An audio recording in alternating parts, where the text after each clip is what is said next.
आज हम पढ़ेंगे modern theory of origin of universe. Modern theory के बारे में, ओरिजिन ऑफ लाइफ से संबंधी मॉडर्न थ्योरी, जिसमें हम big bang hypothesis, nebular hypothesis के बारे में जानेंगे। Modern theory of origin of life के अंतर्गत, यूनिवर्स के अंतर्गत बिग बैंग हाइपोथेसिस क्या था? बिग बैंग हाइपोथेसिस जो है ब्रह्मांड की उत्पत्ति का सबसे मान्य वैज्ञानिक सिद्धांत माना जाता है। इसके अनुसार पूरा ब्रह्मांड एक अत्यंत सूक्ष्म, अत्यधिक गर्म और घने बिंदु से लगभग 13.8 अरब वर्ष पहले एक विस्फोट के रूप में फैलना शुरू हुआ था। अर्थात जो बिग बैंग हाइपोथेसिस ये बताती है कि ब्रह्मांड की उत्पत्ति सर्वप्रथम वैज्ञानिक सिद्धांत है और पूरे ब्रह्मांड एक अत्यंत सूक्ष्म, अत्यधिक गर्म और घने बिंदु में लगभग 13.8 अरब वर्ष पहले एक विस्फोट के रूप में फैलना शुरू हुआ।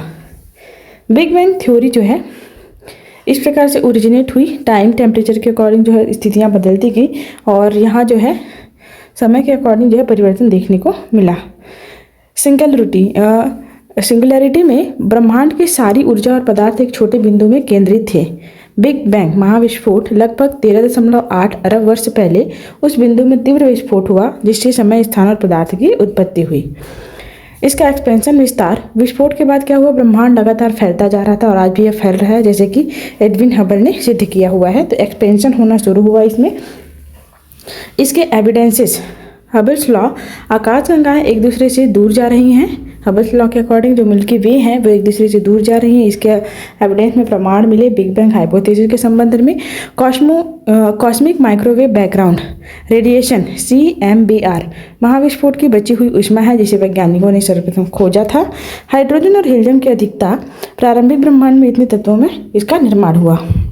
ये big bang expansion of universe इस तरीके से जो है बढ़ता गया। ये एक्सपेंशन को शो करता हुआ एक ग्राफिकल रिप्रेजेंटेशन है। बिग बैंग हाइपोथेसिस में हुआ क्या था एक्चुअली में?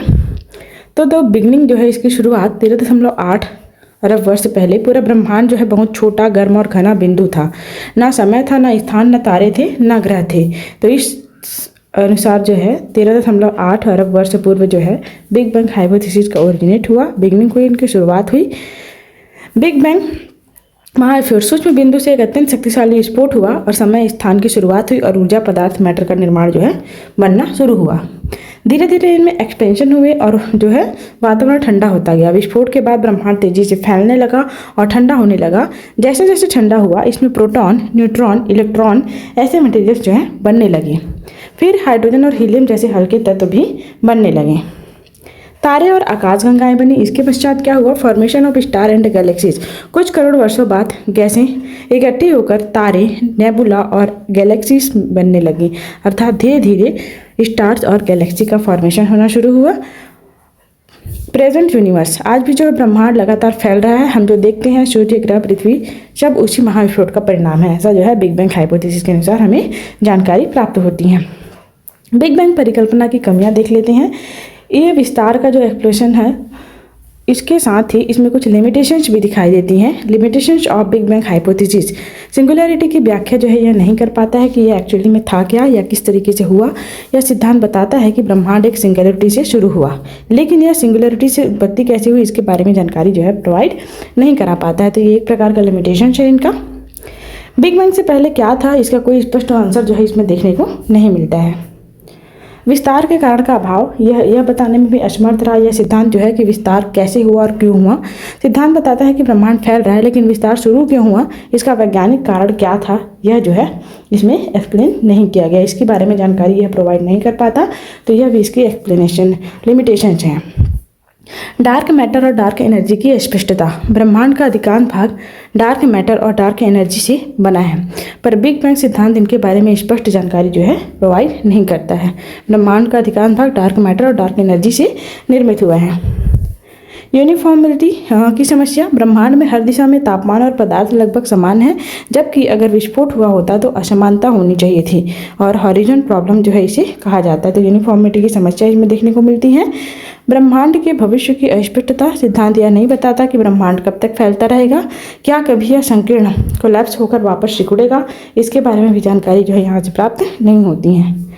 इस सिद्धांत का कंक्लूजन ये निकलता है कि बिग बैंग सिद्धांत बताता है कि ब्रह्मांड का कोई भी आरंभ था और यह समय के साथ लगातार फैल और विकसित हो रहा है।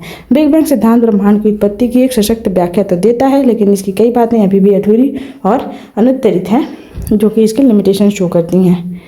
अगला है नेबुलर हाइपोथेसिस। नेबुलर हाइपोथेसिस सौरमंडल की उत्पत्ति से संबंधित एक प्रसिद्ध सिद्धांत है। इसे सबसे पहले इमैनुअल कांट ने 1755 में प्रस्तुत किया था और बाद में पियरे साइमन लैप्लास ने 1796 में इसका डेवलपमेंट किया, इसका विकास किया नेबुलर हाइपोथेसिस का। नेबुलर हाइपोथेसिस इस तरीके से लैप्लास के बारे में जानकारी हुई। Nebular hypothesis hydrogen helium fusion हुआ, सन का फॉर्मेशन हुआ, इसकी जानकारी जो है नेबुलर हाइपोथेसिस देता है। 4.6 बिलियन ईयर एगो स्टार्स का डेवलपमेंट और 1 बिलियन ईयर एगो जो है प्लेनेट का विकास हुआ। सूर्य और ग्रहों की उत्पत्ति। प्रारंभ में एक विशाल गर्म घूमती हुई गैस और धूल की निहारिका नेबुला थी और यही निहारिका धीरे धीरे कॉन्ट्रैक्ट होने लगी। घूर्णन और चक्र बनना। संकुचन के दौरान निहारिका जो है तेजी से नेबुलर जो है घूमने लगी, जिससे उसके चारों ओर चपटे डिस्क का फॉर्मेशन हुआ। सूर्य का निर्माण हुआ। केंद्र में अधिकांश पदार्थ इकट्ठा होकर सन का फॉर्मेशन करने लगी। ग्रहों का निर्माण हुआ। बाहरी भाग में बचे छोटे छोटे गैस और धूल के कण आपस में टकराकर जुड़ने लगे और प्लैनेट्स का विकास जो है होने लगा।